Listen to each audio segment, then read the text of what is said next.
بسم اللہ الرحمن الرحیم۔ تفسیر عثمانی سورہ آل عمران پارٹ نمبر 1۔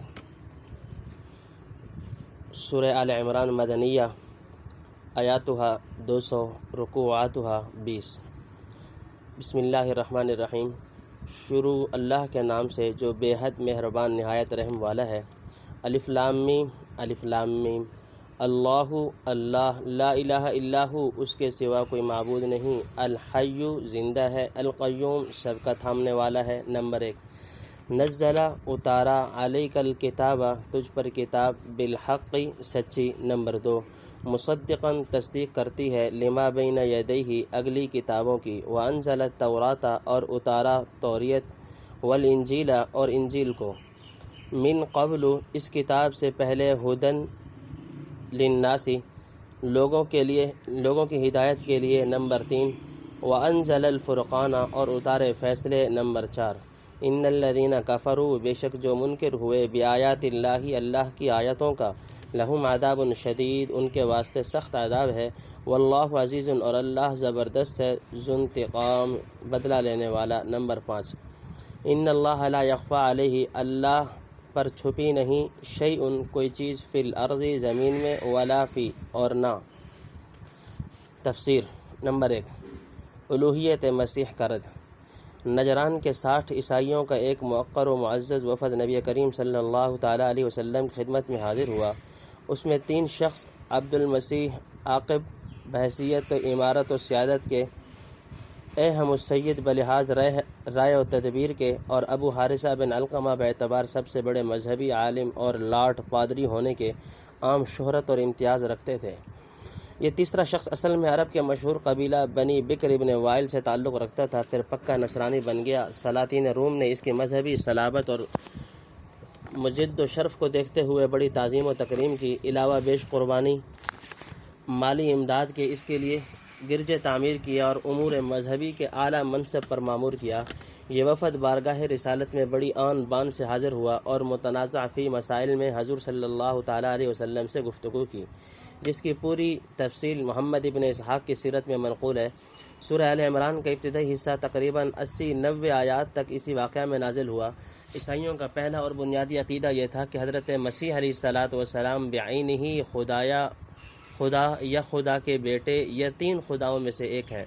سورہ حاضہ کی پہلی آیت میں توحید خالص کا دعویٰ کرتے ہوئے خدا تعالیٰ کی جو صفات حی قیوم بیان کی گئی ہیں، وہ عیسائیوں کے اس دعوے کو صاف طور پر باطل ٹھہراتی ہیں۔ چنانچہ حضور صلی اللہ تعالیٰ علیہ وسلم نے دوران مناظرہ میں ان سے فرمایا کہ کیا تم نہیں جانتے کہ اللہ تعالیٰ حی یعنی زندہ ہے، جس پر کبھی موت طاری نہیں ہو سکتی؟ اسی نے تمام مخلوقات کو وجود عطا کیا اور سامان بقا پیدا کر کے ان کو اپنی قدرت کاملہ سے تھام رکھا ہے۔ برخلاف اس کے، عیسیٰ علیہ الصلاۃ والسلام پر یقیناً موت و فنا آ کر رہے گی، اور ظاہر ہے جو شخص خود اپنی ہستی کو برقرار نہ رکھ سکے، دوسری مخلوقات کی ہستی کیا برقرار رکھ سکتا ہے؟ نصارہ نے سن کر اقرار کیا کہ بے شک صحیح ہے۔ شاید انہوں نے غنیمت سمجھا ہوگا کہ آپ اپنے اعتقاد کے موافق عیسیٰ یأتی علیہ الفنا کا سوال کر رہے ہیں، یعنی عیسیٰ پر فنا ضرور آئے گی۔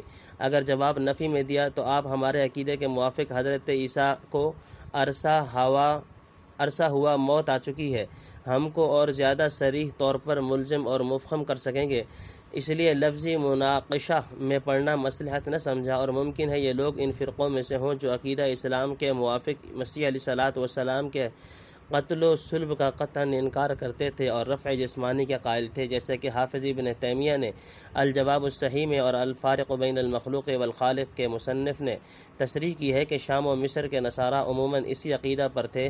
مدت کے بعد پولس نے عقیدہ صلب کی اشاعت کی، پھر یہ خیال یورپ سے مصر و شام وغیرہ پہنچا۔ بہرحال نبی کریم صلی اللہ تعالیٰ علیہ وسلم کا ان عیسیٰ اتا علیہ الفنا کے بجائے یأتی علیہ الفنا فرمانا درآں حالے کے پہلے الفاظ تردید الوہیت مسیح کے موقع پر زیادہ صاف اور مسکت ہوتے، ظاہر کرتا ہے کہ موقع الزام میں بھی مسیح علیہ الصلاۃ والسلام پر موت سے پہلے لفظ موت کا اطلاق آپ نے پسند نہیں کیا۔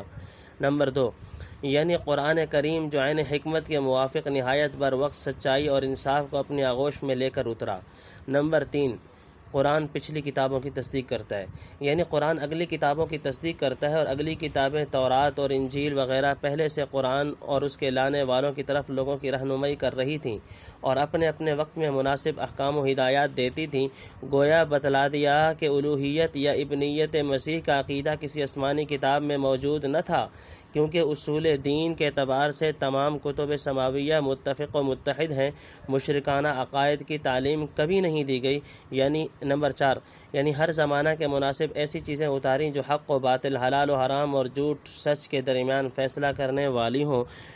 اس میں قرآن کریم، کتب سماویہ، معجزات انبیاء سب داخل ہو گئے، اور ادھر بھی اشارہ ہو گیا کہ جن مسائل میں یہود و نصارہ جھگڑتے چلے آ رہے ہیں ان اختلافات کا فیصلہ بھی قرآن کے ذریعے سے کر دیا گیا۔ نمبر 5، اللہ ہی قادر مطلق ہے، یعنی ایسے مجرموں کو نہ سزا دیے بغیر چھوڑے گا نہ وہ اس کے زبردست اقتدار سے چھوٹ کر بھاگ سکیں گے۔ اس میں بھی الوہیت مسیح کے ابطال کی طرف لطیف اشارہ ہو گیا، کیونکہ جو اختیار و اقتدار کلی خدا کے لیے ثابت کیا گیا، ظاہر ہے وہ مسیح میں نہیں پایا جاتا، بلکہ نصارہ کے نزدیک حضرت مسیح کسی کو سزا تو کیا دے سکتے، خود اپنے کو باوجود سخت تضرع و الحاح کے ظالموں کے پنجے سے نہ چھڑا سکے، پھر خدا یا خدا کا بیٹا کیسے بن سکتے ہیں؟ بیٹا وہی ہی کہلاتا ہے جو باپ کی نوع سے ہو، لہذا خدا کا بیٹا خدا ہی ہونا چاہیے۔ ایک عاجز مخلوق کو حقیقتاً قادر مطلق کا بیٹا کہنا باپ اور بیٹے دونوں پر سخت عیب لگانا ہے، العیاذ باللہ۔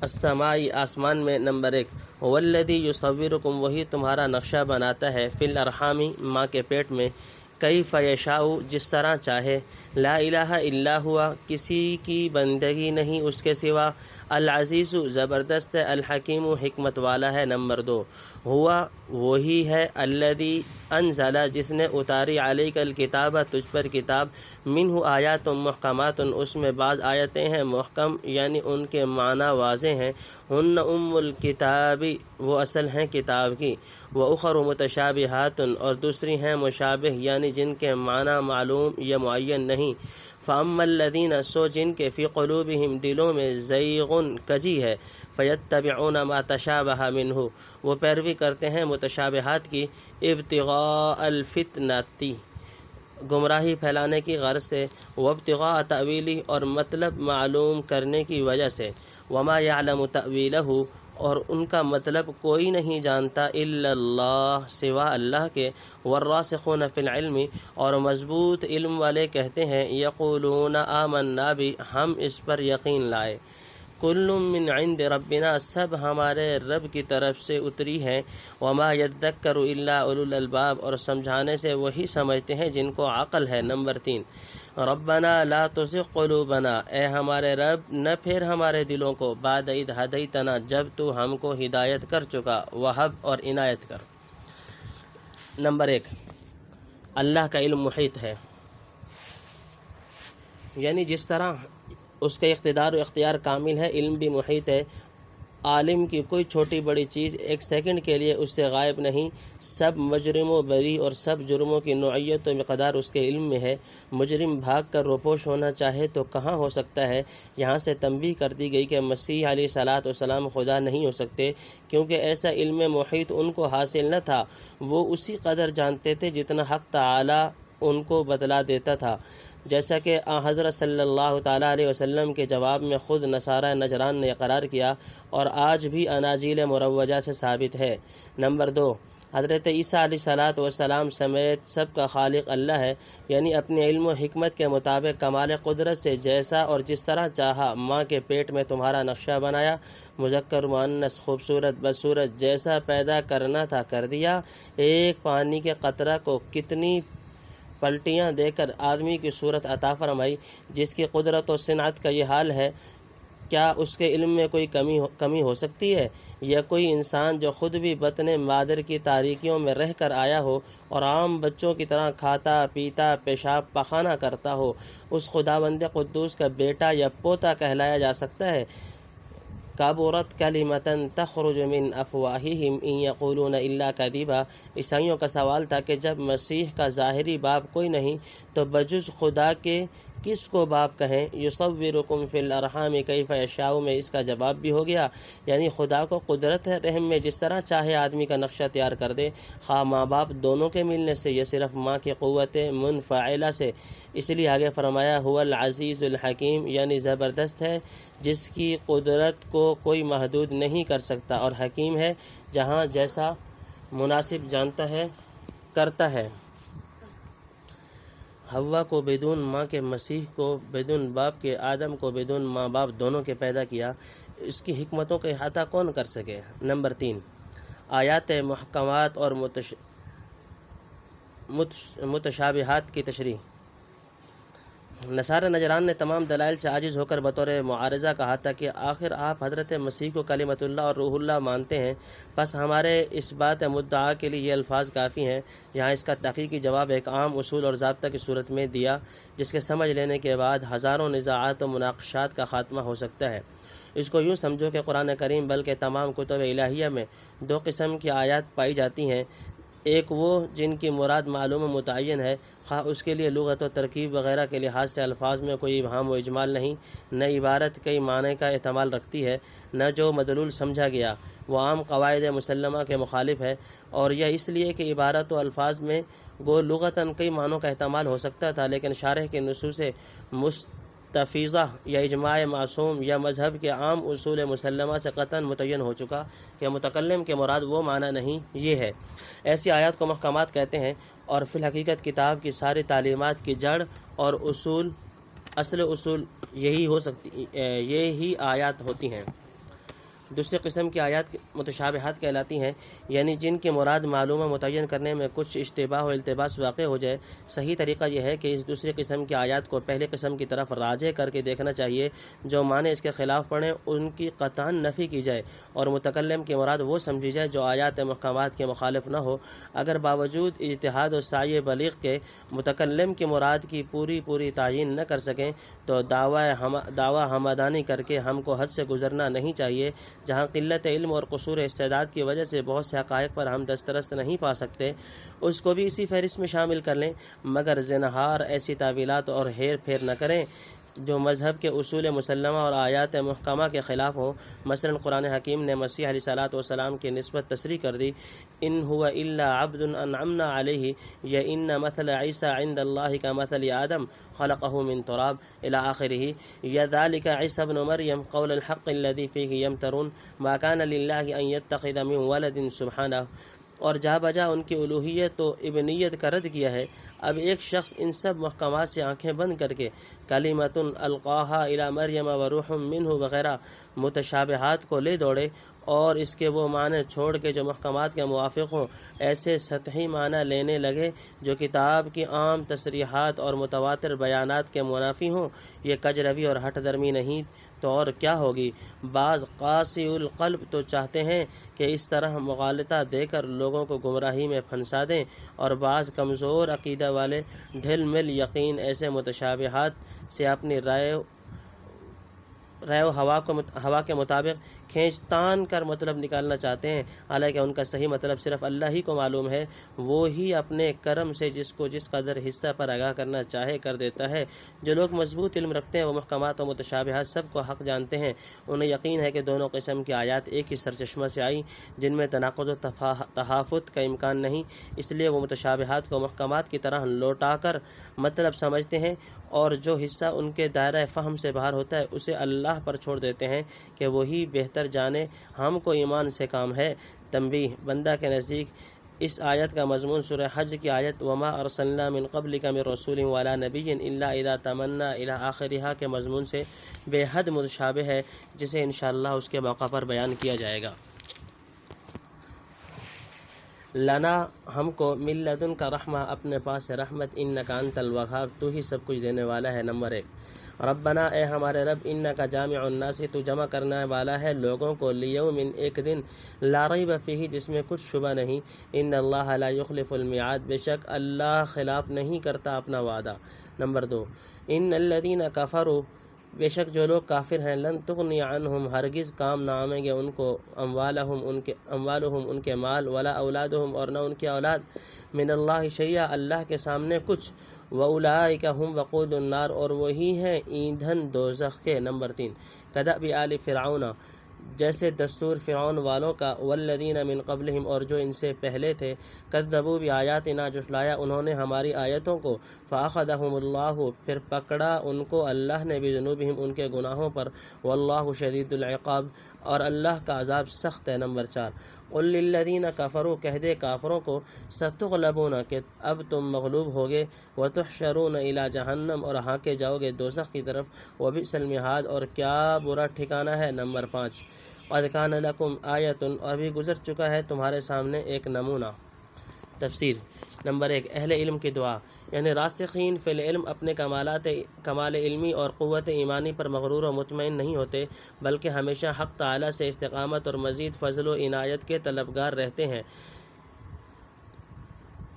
تاکہ کمائی ہوئی پونجی ضائع نہ ہو جائے اور خدا نہ کردہ دل سیدھے ہونے کے بجائے کج نہ کر دیے جائیں۔ حدیث میں ہے کہ نبی کریم صلی اللہ علیہ وسلم امت کو سنانے کے لیے اکثر یہ دعا کیا کرتے تھے یا مقلب القلوب ثبت قلبی علی دینک۔ نمبر 2 فیصلے کا دن ضرور آئے گا، وہ دن ضرور آ کر رہے گا اور زائغین کج رو جن مسائل میں جھگڑتے تھے سب کو دو ٹوک فیصلہ ہو جائے گا، پھر ہر ایک مجرم کو اپنی کجروی اور ہٹ درمی کی سزا بھگتنی پڑے گی۔ اسی خوف سے ہم ان کے راستہ سے بیزار اور آپ کی رحمت و استقامت کے طالب ہوتے ہیں۔ ہمارا زائغین کے خلاف راستہ اختیار کرنا کسی بد نیتی اور نفسانیت کی بنا پر نہیں، بعض اخروی فلاح مقصود ہے۔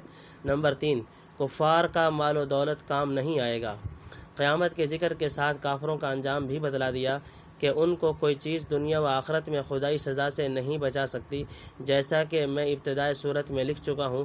ان آیات میں اصلی خطاب وفد نجران کو تھا جسے عیسائی مذہب و قوم کی سب سے بڑی نمائندہ جماعت کہنا چاہیے۔ امام فخر الدین رازی نے محمد ابن اسحاق کی سیرت سے نقل کیا ہے کہ جس وقت یہ وفد نجران سے بقصد مدینہ روانہ ہوا تو ان کا بڑا پادری ابو حارثہ ابن علقمہ خچر پر سوار تھا۔ خچر نے ٹھوکر کھائی تو اس کے بھائی کرز ابن علقمہ کی زبان سے نکلا تعیس الابعد، ابعد سے مراد محمد صلی اللہ علیہ وسلم تھے الیاذ باللہ۔ ابو حارثہ نے کہا تعیست امک۔ کرز نے حیران ہو کر اس کلمہ کا سبب پوچھا۔ ابو حارثہ نے کہا واللہ ہم خوب جانتے ہیں کہ یہ محمد صلی اللہ علیہ وسلم وہی نبی منتظر ہیں جن کی بشارت ہماری کتابوں میں دی گئی ہے۔ کرز نے کہا پھر مانتے کیوں نہیں؟ بولا لأن هؤلاء الملوک اعطونا اموالا كثيرا واکرمونا فلو آمنا بمحمد صلی اللہ علیہ وسلم لاخذوا منا كل هذه الاشیاء۔ اگر محمد صلی اللہ علیہ وسلم پر ایمان لے آئے تو یہ بادشاہ جو بے شمار دولت ہم کو دے رہے ہیں اور اعزاز و اکرام کر رہے ہیں سب واپس کر لیں گے۔ کرز نے اس کلمہ کو اپنے دل میں رکھا اور آخرکار یہی کلمہ ان کے اسلام کا سبب ہوا رضی اللہ عنہ وارضاہ۔ میرے نزدیک ان آیات میں ابو حارثہ کے انہی کلمات کا جواب ہے، گویا دلائل عقلیہ و نقلیہ سے ان کے فاسد عقیدہ کا رد کر کے متنبہ فرما دیا کہ وضوح حق کے بعد جو لوگ محض دنیاوی متاع اموال و اولاد وغیرہ کی خاطر ایمان نہیں لاتے وہ خوب سمجھ لیں کہ مال و دولت اور جتھے نہ ان کو دنیا میں خدائی سزا سے بچا سکتے ہیں نہ آخرت میں عذاب عظیم سے۔ چنانچہ اس کی تازہ مثال ابھی بدر کے موقع پر مسلمان اور مشرکین کے لڑائی میں دیکھ چکے ہو۔ دنیا کی بہار محض چند روزہ ہے، مستقبل کی کامیابی انہی کے لیے ہے جو خدا سے ڈرتے اور تقوی اختیار کرتے ہیں۔ دور تک یہ مضمون چلا گیا اور عمومی الفاظ کے اعتبار سے یہود و مشرکین وغیرہ دوسرے کفار کو بھی خطاب میں لپیٹ لیا گیا، گو اصلی مخاطب نصارہ نجران تھے۔ واللہ عالم۔ نمبر 4 یعنی کسی کے ٹالے ٹل نہیں سکتا اور جس طرح وہ پکڑے گئے تم بھی خدا کی پکڑ میں آنے والے ہو۔ نمبر 5 کفار و مشرکین کے مغلوب ہونے کی پیشین گوئی یعنی وقت آ گیا ہے کہ تم سب کیا یہود کیا نصارہ اور کیا مشرکین عنقریب خدائی لشکر کے سامنے مغلوب ہو کر ہتھیار ڈالو گے۔ یہ تو دنیا کی ذلت ہوئی اور آخرت میں جو گرم مکان تیار ہے وہ الگ رہا۔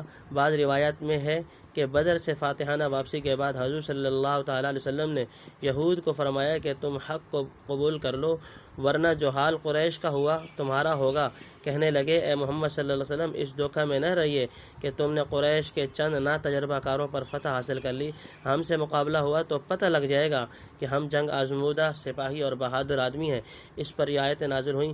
بعض کہتے ہیں کہ بدر کی فتح دیکھ کر یہود کچھ تصدیق کی طرف مائل ہونے لگے تھے، پھر کہا کہ جلدی مت کرو، دیکھو آئندہ کیا ہوتا ہے۔ دوسرے سال احد کی عارضی پسپائی دیکھ کر ان کے دل سخت ہو گئے اور حوصلے بڑھ گئے، حتیٰ کہ عہد شکنی کر کے مسلمانوں سے لڑائی کا سامان کیا۔ کعب بن اشرف 60 سواروں کے ساتھ مکہ معظمہ جا کر ابو سفیان وغیرہ سرداران قریش سے ملا اور کہا کہ ہم تم ایک ہیں، متحدہ محاذ قائم کر کے محمد صلی اللہ علیہ وسلم کا مقابلہ کرنا چاہیے۔ اس پر یہ آیات نازل ہوئیں، واللہ عالم۔ بہرحال تھوڑے ہی دنوں بعد خدا نے دکھلا دیا کہ جزیرۃ العرب میں مشرکین کا نام نہ رہا۔ قریظہ کے بدعہد یہود تلوار کے گھاٹ اتار دیے گئے، بنی نذیر جلا وطن ہوئے، نجران کے عیسائیوں نے ذلیل ہو کر سالانہ جزیہ دینا قبول کیا، اور تقریباً 1000 سال تک دنیا کی بڑی بڑی مغرور و متکبر قومیں مسلمانوں کی بلندی اور برتری کے اعتراف کرتی رہیں۔ فالحمد للہ علی ذلک۔ فی فئتین، دو فوجوں میں التقطا جن میں مقابلہ ہوا، فئتن تقاتل، ایک فوج ہے کہ لڑتی ہے، فی سبیل اللہ اللہ کے راہ میں، واخری کافرۃ، اور دوسری فوج کافروں کی ہے، یرونہم مثلہم، دیکھتے ہیں یہ ان کو اپنے سے دو چند، رأی العین، سری آنکھوں سے، واللہ یؤید، اور اللہ زور دیتا ہے، بنصرہ، اپنی مدد کا، من یشاء، جس کو چاہے، ان فی ذلک، اسی میں، لعبرۃ، عبرت ہے، لأولی الابصار، دیکھنے والوں کو۔ نمبر 1، زین للناس، فریفتہ کیا ہے لوگوں کو، حب الشہواتی، مرغوب چیزوں کی محبت نے، من النساء، جیسے عورتیں۔ نمبر 2، والبنین، اور بیٹے، والقناطیر، اور خزانے جمع کیے ہوئے، والقناطیر المقنطرہ، اور خزانے جمع کیے ہوئے، من الذہب، سونے، والفضۃ، اور چاندی کے، والخیل المسومۃ، اور گھوڑے نشان لگائے ہوئے۔ نمبر 3، والانعام، اور مویشی، والحرث، اور کھیتی، ذالک متاع الحیات الدنیا، یہ فائدہ اٹھانا ہے دنیا کی زندگی میں، واللہ عندہ حسن المآب، اور اللہ ہی کے پاس ہے اچھا ٹھکانہ۔ نمبر 4، قل، کہہ دے، اونبئکم، کیا بتاؤں میں تم کو، بخیر من ذالکم، اس سے بہتر، للذین اتقوا، پرہیزگاروں کے لیے، عند ربہم، اپنے رب کے ہاں۔ تفسیر۔ نمبر 1، غزوہ بدر میں مسلمانوں کی تائید و نصرت۔ جنگ بدر میں کفار تقریباً 1000 تھے، جن کے پاس 700 اونٹ اور 100 گھوڑے تھے۔ دوسری طرف مسلمان مجاہدین 300 سے کچھ اوپر تھے، جن کے پاس کل 70 اونٹ، 2 گھوڑے، 6 زرہیں، 8 تلواریں تھیں۔ اور تماشا یہ تھا کہ ہر ایک فریق کو حریف مقابل اپنے سے 2 گنا نظر آتا تھا، جس کا نتیجہ یہ تھا کہ کفار کے دل مسلمانوں کی کثرت کا تصور کر کے مرعوب ہوتے تھے، اور مسلمان اپنے سے دوگنی تعداد دیکھ کر اور زیادہ حق تعالیٰ کی طرف متوجہ ہوتے، اور کامل توکل و استقلال سے خدا کے وعدہ ان یکم منکم مئۃ صابرۃ یغلبوا مئتین پر اعتماد کر کے فتح و نصرت کی امید رکھتے تھے۔ اگر ان کی پوری تعداد جو تگنی تھی منکشف ہوتی تو ممکن تھا کہ خوف طاری ہو جاتا، اور یہ فریقین کا دگنی تعداد دیکھنا بعض احوال میں تھا، ورنہ بعض احوال وہ تھے جب ہر ایک کو دوسرے فریق کی جمعیت کم محسوس ہوئی، جیسا کہ سورہ انفال میں آئے گا۔ بہرحال ایک قلیل اور بے سر و سامان جماعت کو ایسی مضبوط جمعیت کے مقابلے میں ان پیشین گوئیوں کے موافق جو مکہ میں کی گئی تھیں، اس طرح مظفر و منصور کرنا آنکھیں رکھنے والوں کے لیے بہت بڑا عبرتناک واقعہ ہے۔ نمبر 2، مرغوبات کی محبت، آزمائش، یعنی جب ان میں پھنس کر آدمی خدا سے غافل ہو جائے۔ اس لیے حدیث میں فرمایا، ما ترکت بعدی فتنة اضر علی الرجال من النساء، میرے بعد مردوں کے لیے کوئی ضرر رساں فتنہ عورتوں سے بڑھ کر نہیں۔ ہاں اگر عورت سے مقصود اعفاف اور کثرت اولاد ہو تو وہ مذموم نہیں بلکہ مطلوب و مندوب ہے۔ چنانچہ آپ نے ارشاد فرمایا کہ دنیا کی بہترین متاع نیک بیوی ہے کہ اگر اس کی طرف دیکھے تو خوش ہو، حکم دے تو فرما بردار پائے، کہیں غائب ہو تو پیٹھ پیچھے شوہر کے مال اور اپنی عصمت کے معاملے میں اس کی حفاظت کرے۔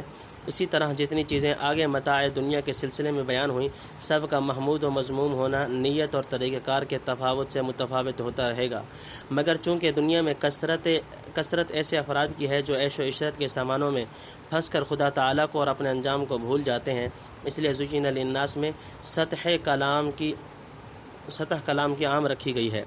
نمبر 3، یعنی جن پر نمبر یا نشان لگائے جائیں، یا پچکلیان گھوڑے جن کے ہاتھ، پاؤں اور پیشانی پر قدرتی نشان ہوتے ہیں، یا جو گھوڑے چراگاہ میں چرنے کے لیے چھوڑے گئے ہوں۔ نمبر 4، یعنی ابدی فلاح ان چیزوں سے حاصل نہیں ہوتی، محض دنیا میں چند روزہ فائدہ اٹھایا جا سکتا ہے۔ کامیاب مستقبل اور اچھا ٹھکانہ چاہتے ہو تو خدا کے پاس ملے گا، اس کی خوشنودی اور قرب حاصل کرنے کی فکر کرو۔ اگلی آیت میں بتلاتے ہیں کہ وہ اچھا ٹھکانہ کیا ہے اور کن لوگوں کو ملتا ہے۔ جنات تجری، باغ ہیں جاری ہیں، من تحتها الانہار، جن کے نیچے نہریں، خالدین فیہا، ہمیشہ رہیں گے ان میں، وازواج مطہرۃ، اور عورتیں ہیں ستھری۔ نمبر 1، ورضوان من اللہ، اور رضامندی اللہ کی۔ نمبر 2، واللہ بصیر بالعباد، اور اللہ کی نگاہ میں ہیں بندے۔ نمبر 3، الذین یقولون ربنا، وہ جو کہتے ہیں اے ہمارے رب، اننا آمنا، ہم ایمان لائے ہیں، فاغفر لنا ذنوبنا، سو بخش دے ہم کو گناہ ہمارے، وقنا عذاب النار، اور بچا ہم کو دوزخ کے عذاب سے۔ نمبر 4، الصابرین، وہ صبر کرنے والے ہیں، والصادقین، اور سچے، والقانتین، اور حکم بجا لانے والے، والمنفقین، اور خرچ کرنے والے، والمستغفرین، اور گناہ بخشوانے والے، بالاسحار، پچھلی رات میں۔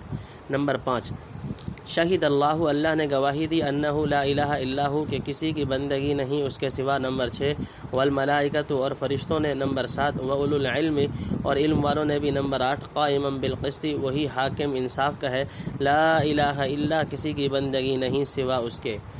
تفسیر۔ نمبر 1، یعنی ہر قسم کی سوری و معنوی گندگی سے پاک صاف ہوں گی۔ نمبر 2، اس سے بڑھ کر کیا نعمت ہو سکتی ہے، بلکہ جنت بھی فی الحقیقت اس لیے مطلوب ہے کہ وہ محل رضا ہے۔ نمبر 3، اللہ بندوں کی نگرانی کرتا ہے، بندوں کے تمام اعمال و احوال اس کے سامنے ہیں، جو جس جزا و سزا کا مستحق ہوگا بلا کم و کاس دی جائے گی۔ دنیا کے بہار پر مرنے والے اور اس کے فانی مزوں سے پرہیز کرنے والے سب اپنے اپنے ٹھکانے پہنچا دیے جائیں گے، یا یہ مطلب لیا جائے کہ پرہیزگار بندوں پر خدا کے نگاہ لطف و کرم ہے، جو دنیا کی ابلا فریب سحر کاریوں سے ان کو محفوظ رکھتی ہے۔ چنانچہ حدیث میں ہے، آپ وسلم نے فرمایا، جب خدا کسی بندہ کو محبوب رکھتا ہے تو اسی طرح دنیا سے اس کا پرہیز کرا دیتا ہے جیسے تم اپنے مریض کو پانی وغیرہ سے پرہیز کراتے ہو۔ نمبر 4، معلوم ہوا کہ گناہ معاف ہونے کے لیے ایمان لانا شرط ہے۔ نمبر 5، اچھے بندوں کے اوصاف، یعنی اللہ کے راستے میں بڑی بڑی تکلیفیں اٹھا کر بھی اس کی فرما برداری پر جمے رہتے اور معصیت سے رکے رہتے ہیں، زبان کے، دل کے، نیت کے، معاملے کے سچے ہیں، پوری تسلیم و انقیاد کے ساتھ خدا کے احکام بجا لاتے ہیں، خدا کی دی ہوئی دولت کو اس کے بتلائے ہوئے مواقع میں خرچ کرتے ہیں، اور پچھلی رات میں اٹھ کر، جو تمانیت و اجابت کا وقت ہوتا ہے، لیکن اٹھنا اس وقت سہل نہیں ہوتا، اپنے رب سے گناہ اور تقصیرات معاف کراتے ہیں۔ کانوا قلیلا من اللیل ما یہجعون وبالاسحار هم یستغفرون۔ زاریات رکوع نمبر 1، یعنی اکثر رات عبادت میں گزارتے اور سحر کے وقت استغفار کرتے کہ خداوندا عبادت میں جو تقصیر رہ گئی اپنے فضل سے معاف فرمانا۔ نمبر 6، توحید پر اللہ کے فرشتوں کی اور اہل علم کی گواہی۔ ابتدا میں نصارہ نجران سے خطاب تھا اور نہایت لطیف انداز سے الوہیت مسیح کے عقیدہ کا ابطال اور توحید خالص کا اعلان کر کے ایمان لانے کی ترغیب دی گئی تھی۔ درمیان میں ان موانع کا ذکر فرمایا جو انسان کو وضوح حق کے باوجود شرف ایمان سے محروم رکھتے ہیں، یعنی مال و اولاد اور سامان عیش و عشرت۔ ان آیات میں مومنین کی صفات بیان کرنے کے بعد پھر اصل مضمون توحید وغیرہ کی طرف عود کیا گیا ہے، یعنی توحید خالص کے ماننے میں کیا تردد ہو سکتا ہے، جبکہ خود حق تعالی اپنی تمام کتابوں میں برابر اسی مضمون کی گواہی دیتا رہا ہے، اور اس کی فعلی کتاب صحیفہ کائنات کا ایک ایک ورق بلکہ ایک ایک نقطہ شہادت دیتا ہے کہ بندگی کے لائق رب العالمین کے سوا کوئی نہیں ہو سکتا۔ وفی کل شیء لہ آیۃ تدل علی انہ واحد سنریہم آیاتنا فی الآفاق وفی انفسہم حتی یتبین لہم انہ الحق اولم یکفی بربک انہ علی کل شیء شہید۔ حامیم سجدہ رکوع نمبر 6۔ نمبر 7، ظاہر ہے کہ فرشتوں کی گواہی خدا کی گواہی کے خلاف کیسے ہو سکتی ہے؟ فرشتہ تو نام ہی اس مخلوق کا ہے جو صدق و حق کے راستے سے سرتابی نہ کر سکے۔ چنانچہ فرشتوں کی تسبیح و تمجید، تماتر، توحید، توحید و تفرید باری پر مشتمل ہے۔ نمبر 8، علم والے ہر زمانہ میں توحید کی شہادت دیتے رہے ہیں، اور آج تو عام طور پر توحید کے خلاف ایک لفظ کہنا جہل محض کا مرادف سمجھا جاتا ہے۔ مشرکین بھی دل میں مانتے ہیں کہ علمی اصول کبھی مشرکانہ عقائد کی تائید نہیں کر سکتے۔ هو العزیز الحکیم، زبردست ہے حکمت والا۔ نمبر 1، ان الدین عند اللہ الاسلام، بے شک دین جو ہے اللہ کے یہاں سو یہی مسلمانی حکم برداری۔ نمبر 2، وما اختلف، اور مخالف نہیں ہوئے الذین اوتوا الکتاب، کتاب والے، الا من بعد، مگر جب ما جاءہم العلم، ان کو معلوم ہو چکا، بغیا بینہم، آپس کی ضد اور حسد سے۔ نمبر 3، ومن یکفر، اور جو کوئی انکار کرے بآیات اللہ، اللہ کے حکموں کا، فإن اللہ سریع الحساب، تو اللہ جلدی حساب لینے والا ہے۔ نمبر 4، فإن حاجوک، پھر بھی اگر تجھ سے جھگڑیں، فقل اسلمت وجہی للہ، تو کہہ دے میں نے تابع کیا اپنا منہ اللہ کے حکم پر، ومن اتبعنی، اور انہوں نے بھی جو میرے ساتھ ہیں۔ نمبر 5، وقل للذین، اور کہہ دے اوتوا الکتاب، کتاب والوں کو، والامیین، اور ان پڑھوں کو، اسلمتم، کہ تم بھی تابع ہوتے ہو، فإن اسلموا، پھر اگر وہ تابع ہوئے، فقد اہتدوا، تو انہوں نے راہ پائی سیدھی، وإن تولوا، اگر منہ پھیر لیں، فإنما، تو تیرے ذمے۔ تفسیر۔ نمبر 1، انصاف کرنے کے لیے دو باتیں ضروری ہیں: زبردست ہو کہ اس کے فیصلے سے کوئی سرتابی نہ کر سکے، اور حکیم ہو کہ حکمت و دانائی سے پوری طرح جانچ تول کر ٹھیک فیصلہ کرے، کوئی حکم بے موقع نہ دے۔ چونکہ حق تعالی عزیز و حکیم ہے، لہذا اس کے منصف علی الاطلاق ہونے میں کیا شبہ ہو سکتا ہے؟ غالباً اس لفظ قائما بالقسط میں عیسائیوں کے مسئلہ کفارہ کا بھی رد ہو گیا۔ بھلا یہ کہاں کا انصاف ہوگا کہ ساری دنیا کے جرائم ایک شخص پر لاد دیے جائیں، اور وہ تنہا سزا پا کر سب مجرموں کو ہمیشہ کے لیے بری اور پاک کر دے؟ خدائے عادل و حکیم کی بارگاہ ایسی گستاخیوں سے کہیں بالا و برتر ہے۔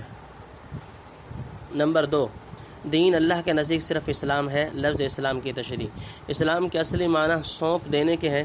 مذہب اسلام کو بھی اسی لحاظ سے اسلام کہا جاتا ہے کہ ایک مسلم اپنے کو ہمتاً خدائے واحد کے سپرد کر دینے اور اس کے احکام کے سامنے گردن ڈال دینے کا اقرار کرتا ہے۔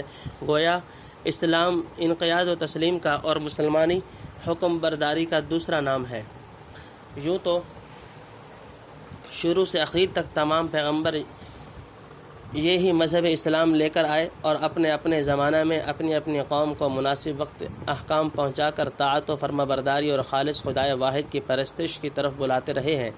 لیکن اس سلسلہ میں خاتم الانبیاء محمد رسول اللہ صلی اللہ علیہ وسلم نے تمام دنیا کو جو اکمل، جامع ترین، عالمگیر اور ناقابل تنسیخ ہدایت دیں، وہ تمام شرائع سابقہ حقہ پر معاشۂ زائد مشتمل ہونے کی وجہ سے خصوصی رنگ میں اسلام کے نام سے موسوم و ملقب ہوئیں۔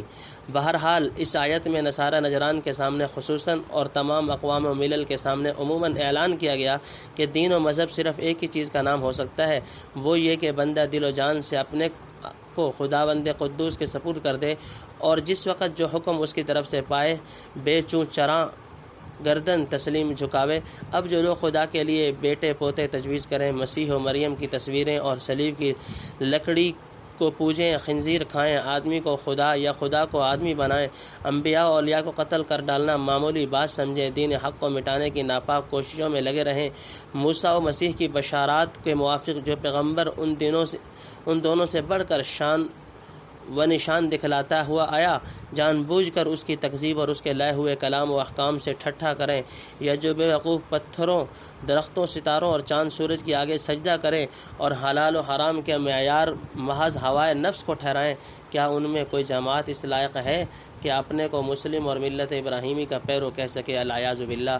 وفی روایت محمد بن اسحاق فقال رسول اللہ صلی اللہ علیہ وسلم اسلموا فقالوا قد اسلمنا فقال صلی اللہ علیہ وسلم کذبتم کیف یصح اسلامکم وانتم تثبتون للہ ولدا وتعبدون الصلیب وتأکلون الخنزیر۔ تفسیر کبیر۔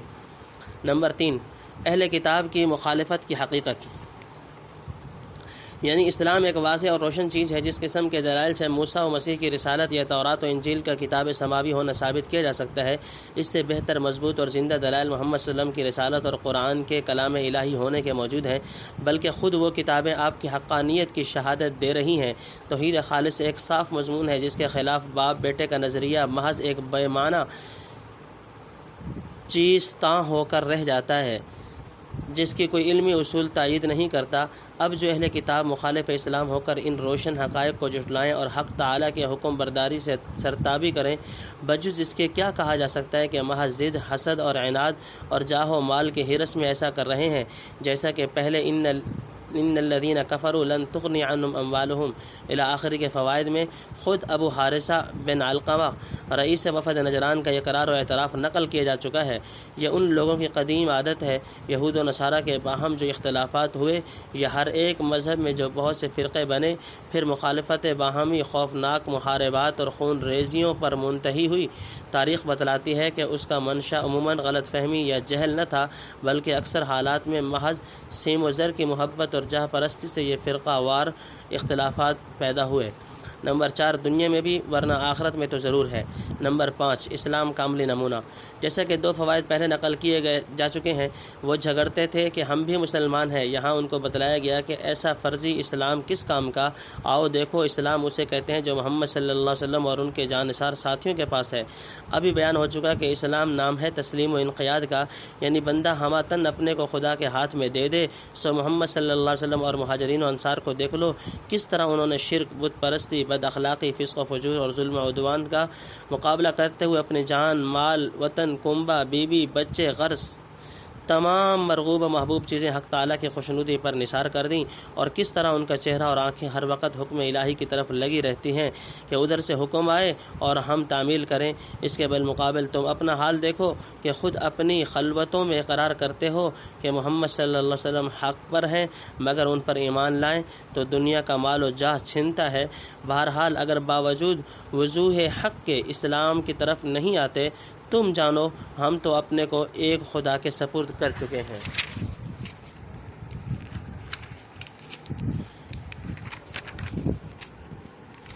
علیک البلاغ، صرف پہنچا دینا ہے، واللہ بصیر بالعباد، اور اللہ کی نگاہ میں ہے بندے۔ نمبر 1، ان الذین یکفرون بآیات اللہ، جو لوگ انکار کرتے ہیں اللہ کے حکموں کا، ویقتلون النبیین، اور قتل کرتے ہیں پیغمبروں کو، بغیر حق ناحق، ویقتلون الذین، اور قتل کرتے ہیں ان لوگوں کو، یأمرون بالقسط، جو حکم کرتے ہیں انصاف کرنے کا، من الناس، لوگوں میں سے، فبشرہم، سو خوشخبری سنا دے ان کو، بعذاب علیم، عذاب دردناک کی۔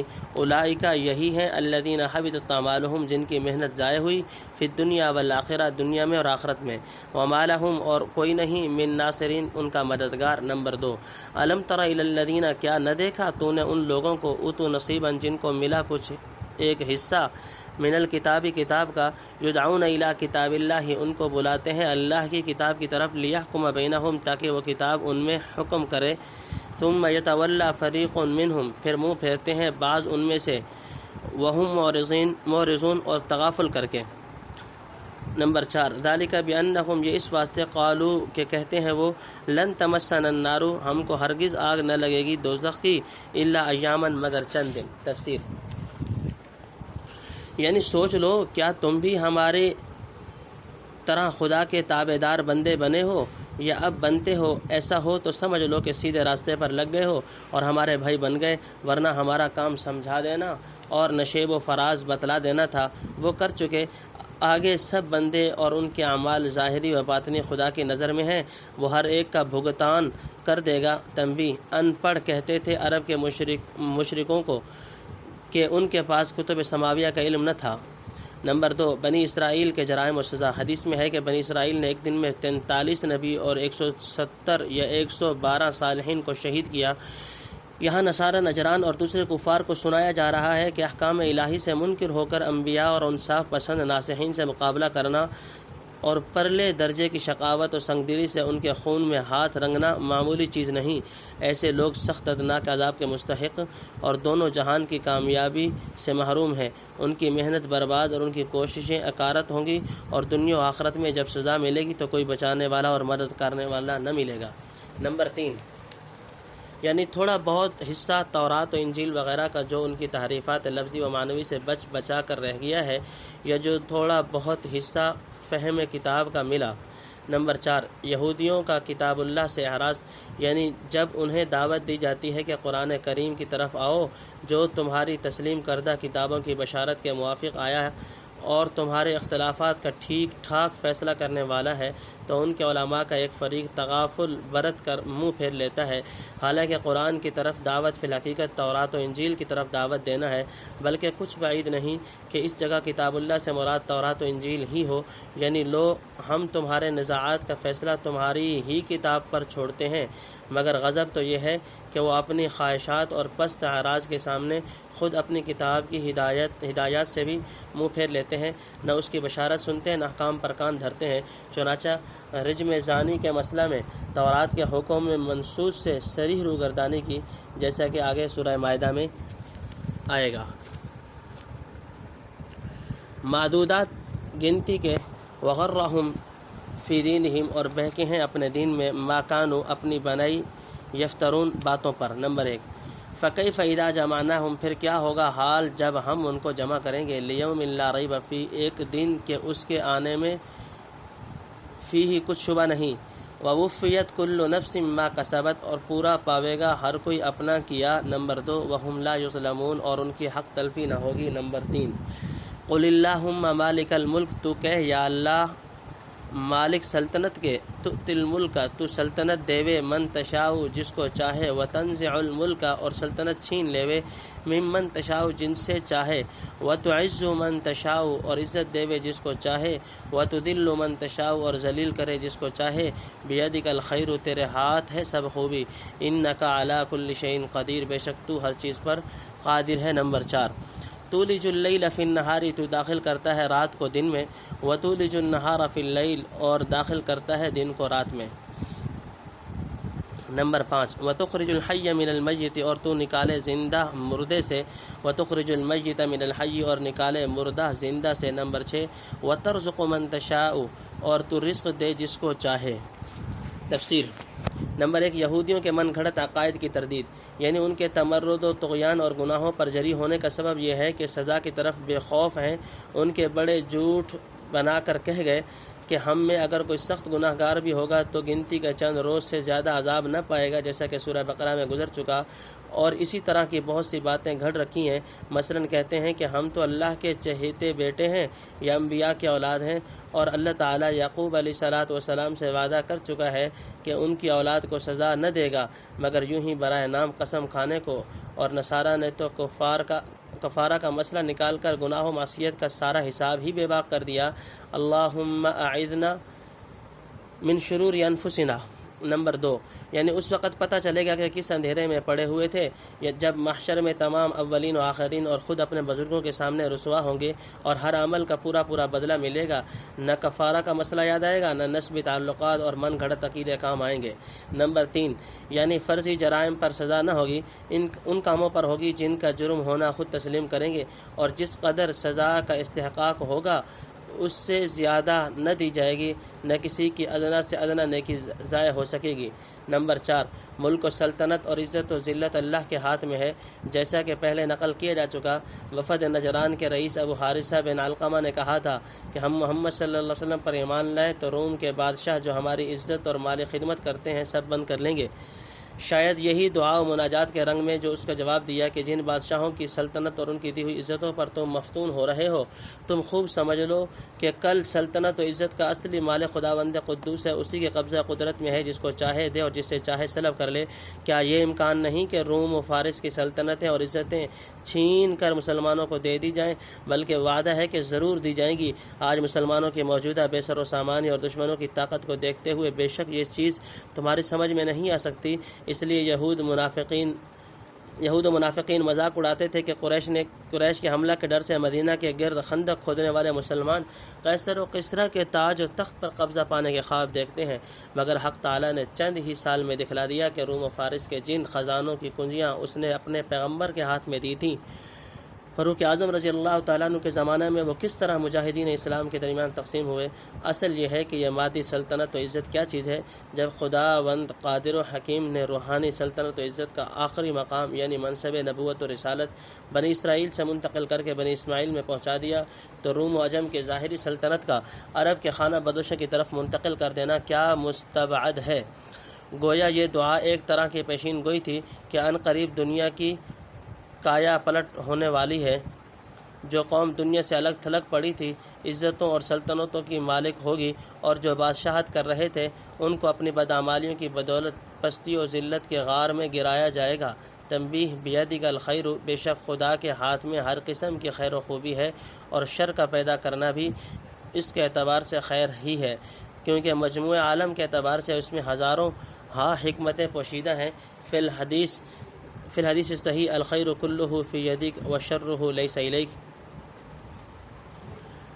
نمبر 5، اللہ کی قدرت کی نشانیاں، یعنی کبھی رات کو گھٹا کر دن کو بڑھا دیتا ہے، کبھی اس کا عکس کرتا ہے۔ مثلا ایک موسم میں 14 گھنٹے کی رات اور 10 دن کا گھنٹہ ہوتا ہے، چند ماہ بعد رات کا 4 گھنٹہ کاٹ کر دن میں داخل کر دیے، اب رات 10 گھنٹہ کی رہ گئی اور دن 14 گھنٹے کا رہ گیا۔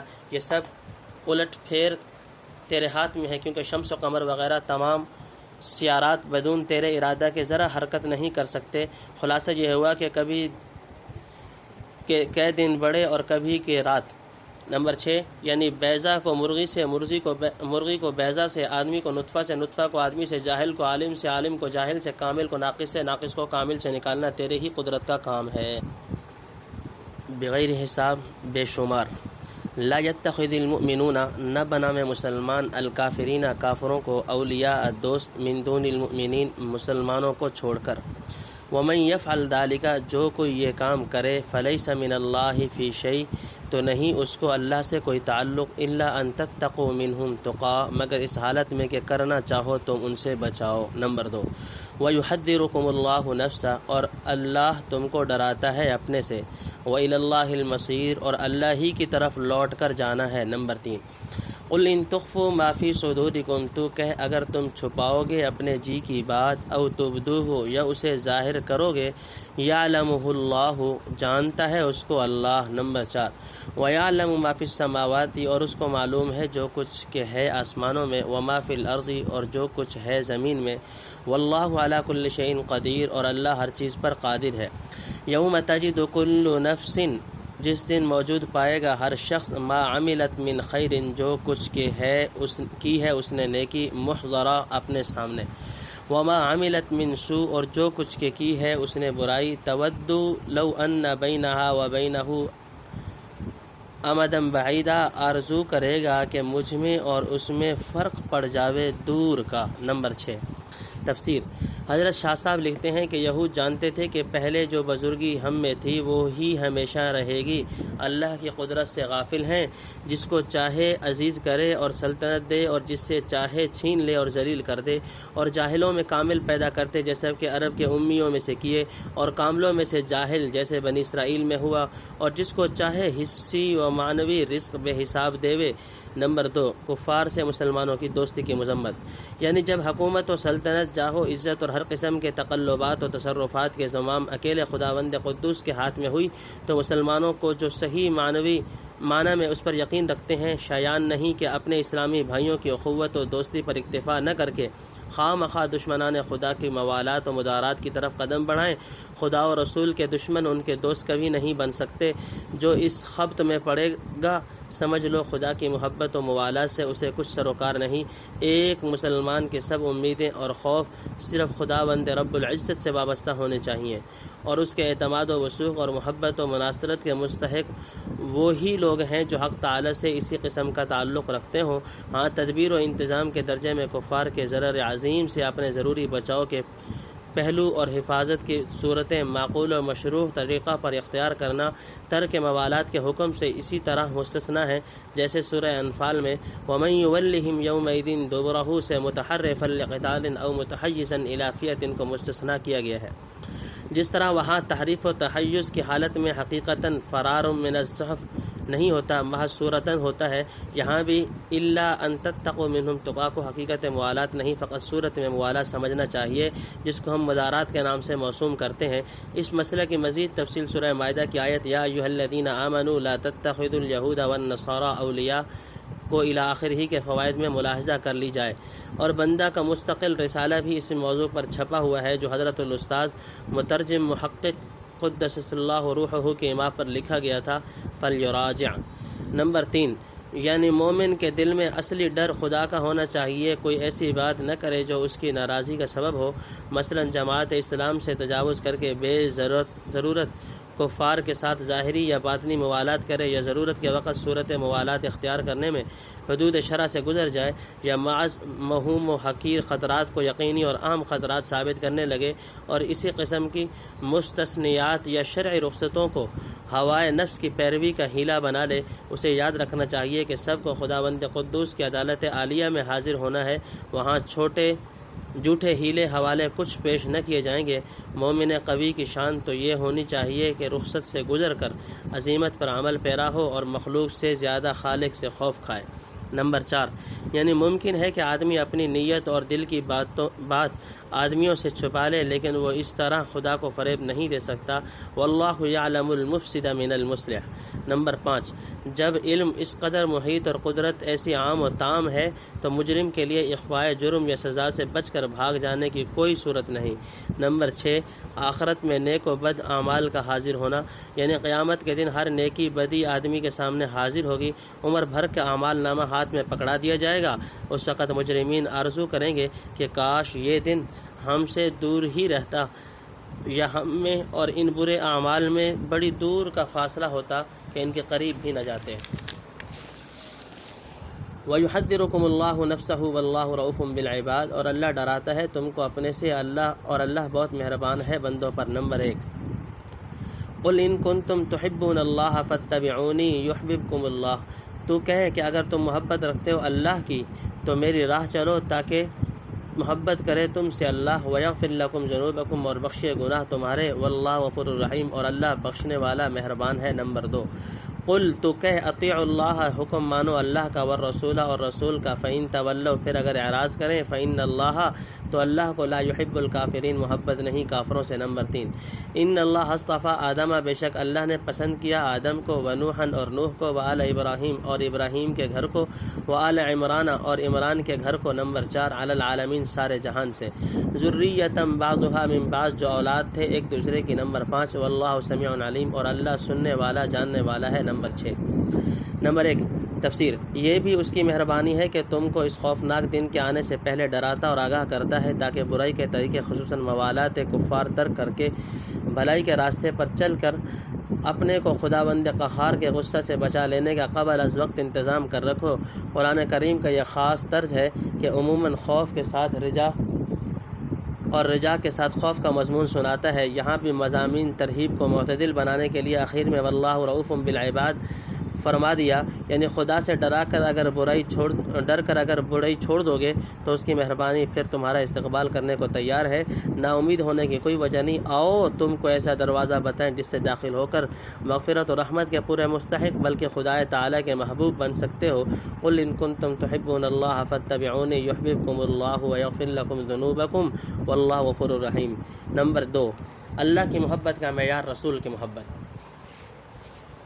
دشمنان خدا کی موالات و محبت سے منع کرنے کے بعد خدا سے محبت کرنے کا معیار بتلاتے ہیں، یعنی اگر دنیا میں آج کسی شخص کو اپنے مالک حقیقی کی محبت کا دعویٰ یا خیال ہو تو لازم ہے کہ اس کو اتباع محمدی کی کسوٹی پر کس کر دیکھ لے، سب کھرا کھوٹا معلوم ہو جائے گا۔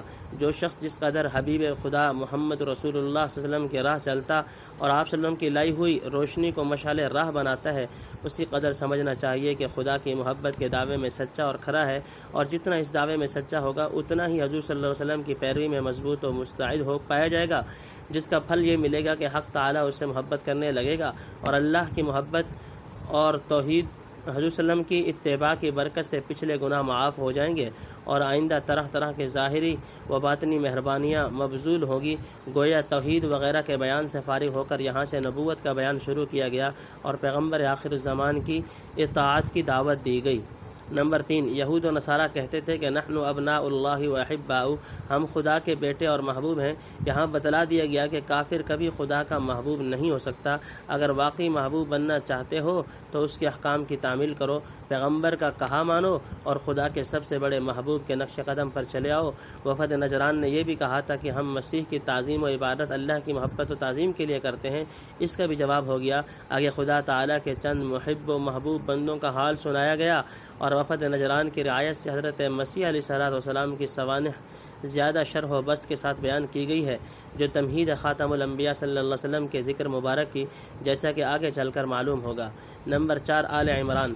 عمران دو ہیں، ایک حضرت موسیٰ علیہ السلام کے والد، دوسرے حضرت مریم کے والد۔ اکثر سلف و خلف نے یہاں عمران ثانی مراد لیا ہے، کیونکہ آگے اذ قالت امرأۃ عمران الآخری سے اسی دوسرے عمران کے گھرانے کا قصہ بیان ہوا ہے، اور غالباً سورت کا نام آل عمران اسی بنا پر ہوا کہ کیونکہ اس میں عمران ثانی کے گھرانے یعنی حضرت مریم و مسیح علیہ السلام کا واقعہ بہت بسط و تفصیل سے ذکر کیا گیا ہے۔ نمبر 5 حضرت آدم و نوح و آل ابراہیم کی خصوصیت۔ خدا کی مخلوقات میں زمین، آسمان، چاند، سورج، ستارے، فرشتے، جن، شجر، حجر سبھی شامل ہیں، مگر اس نے اپنے علم محیط اور حکمت بالغہ سے ملکات روحانیہ اور کمالات جسمانیہ کا جو مجموعہ ابو البشر آدم علیہ السلام میں ودیت کیا، وہ مخلوقات میں سے کسی کو نہ دیا، بلکہ آدم کو مسجود و ملائکہ بنا کر ظاہر فرمایا کہ آدم کا اعزاز و اکرام اس کی بارگاہ میں ہر مخلوق سے زیادہ ہے۔ آدم کا یہ انتخابی اور استفائی فضل و شرف جسے ہم نبوت سے تعبیر کرتے ہیں، کچھ ان کی شخصیت پر محدود و مقصود نہ تھا، بلکہ منتقل ہو کر ان کی اولاد میں نوح علیہ السلام کو ملا، پھر منتقل ہوتا ہوا نوح کی اولاد حضرت ابراہیم تک پہنچا۔ یہاں سے ایک نئی صورت پیدا ہو گئی۔ آدم اور نوح کے بعد جتنے انسان دنیا میں آباد رہے تھے وہ سب ان دونوں کی نسل سے تھے، کوئی خاندان ان دونوں کی ذریت سے باہر نہ تھا، برخلاف اس کے کہ حضرت ابراہیم علیہ السلام کے بعد ان کی نسل کے علاوہ دنیا میں دوسرے بہت سے خاندان موجود رہے، لیکن جس خدا نے اپنی بے شمار مخلوقات میں سے منصب نبوت کے لیے آدم کا انتخاب کیا تھا، اسی کے علم محیط اور اختیار کامل نے آئندہ کے لیے ہزاروں گھرانوں میں سے اس منصب جلیل کے واسطے ابراہیم کے گھرانے کو مخصوص فرما دیا۔ جس قدر انبیاء اور رسول ابراہیم علیہ السلام کے بعد آئے، انہی کے دو صاحبزادوں اسحاق و اسماعیل علیہ السلام کی نسل سے آئے، چونکہ عموماً نسب کا سلسلہ باپ کی طرف سے چلتا ہے، اور حضرت مسیح علیہ السلام بن باپ کے پیدا ہوئے تھے، اس لحاظ سے وہم ہو سکتا تھا کہ ان کو نسل ابراہیمی سے مستثنا کرنا پڑے گا، اس لیے حق تعالی نے آل عمران اور ذریۃ بعضھا من بعض فرما کر متنبہ کر دیا کہ حضرت مسیح جب صرف ماں سے پیدا ہوئے تو ان کا سلسلہ نسب بھی ماں ہی کی طرف سے لیا جائے گا، نہ کہ معاذ اللہ خدا کی طرف سے، اور ظاہر ہے کہ ان کی والدہ محترمہ صدیقہ کے باپ عمران کا سلسلہ آخر حضرت ابراہیم علیہ السلام پر منتہی ہوتا ہے۔ تو آل عمران اور آل ابراہیم کی ایک شاخ ہوئی، اور کوئی پیغمبر خاندان ابراہیمی سے باہر نہ ہوا۔ نمبر 6 سب کی دعاؤں اور باتوں کو سنتا اور سب کے ظاہری اور باطنی احوال و استعداد کو جانتا ہے، لہٰذا یہ وہم نہ کرنا چاہیے کہ یوں ہی کیف متفق انتخاب کر لیا ہوگا، وہاں کا ہر کام پورے علم و حکمت پر مبنی ہے۔ یہ پارٹ اپنے اختتام کو پہنچا۔